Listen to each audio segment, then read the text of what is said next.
In the previous chapter, we defined the heat capacity of a substance as the heat Q that is required to raise the temperature of that substance by delta T. So we wrote C equals Q divided by delta T.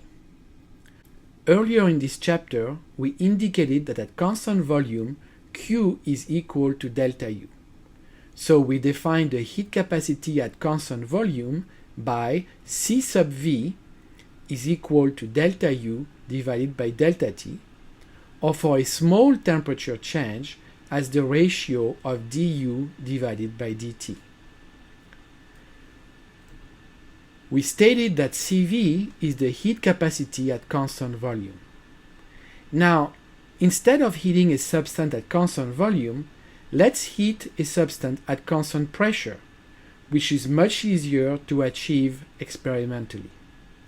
When the pressure is constant, that is, the heat Q sub P is equal to the change in enthalpy arising from the temperature change, so we can define a heat capacity at constant pressure as C sub P equals Q sub P divided by delta T, or delta H divided by delta T, or for small temperature change by dH divided by dt.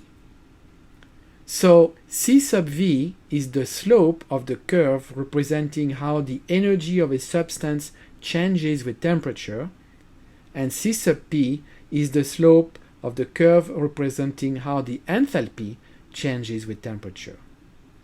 We know that H is equal to U plus PV, so H is always greater than U, and Cp, the slope of the curve enthalpy versus temperature, is always greater than C sub V. On the previous slide, for substances that are pure, we defined the heat capacity at constant pressure C sub P as the ratio of delta H divided by delta T, and the heat capacity at constant volume C sub V as the ratio of delta U divided by delta T. The question we would like to address now is whether the difference between these two heat capacities is negligible or is significant. This is especially important as Cv, unlike Cp, is not easily measured experimentally, except possibly for gases. Using the definition of Cp and Cv, we can express their difference, Cp minus Cv, as delta H divided by delta T minus delta U divided by delta T, which we can rewrite as the change in H minus U divided by the change in T. Now, using the definition of H equals U plus PV, we get Cp minus Cv equals delta of PV divided by delta T. We need to consider whether the substance is an ideal gas, a liquid, or a solid. For ideal gases, we use the ideal gas law, PV equals nRT, to express the change in the product PV as the change in nRT. Since we are interested here in the heat capacities of a pure substance, we are heating or cooling a substance, and we are not changing the number of moles of that substance. So N is constant, and the temperature is changing by delta T. We can therefore rewrite the change of nRT as N times R times the change in T.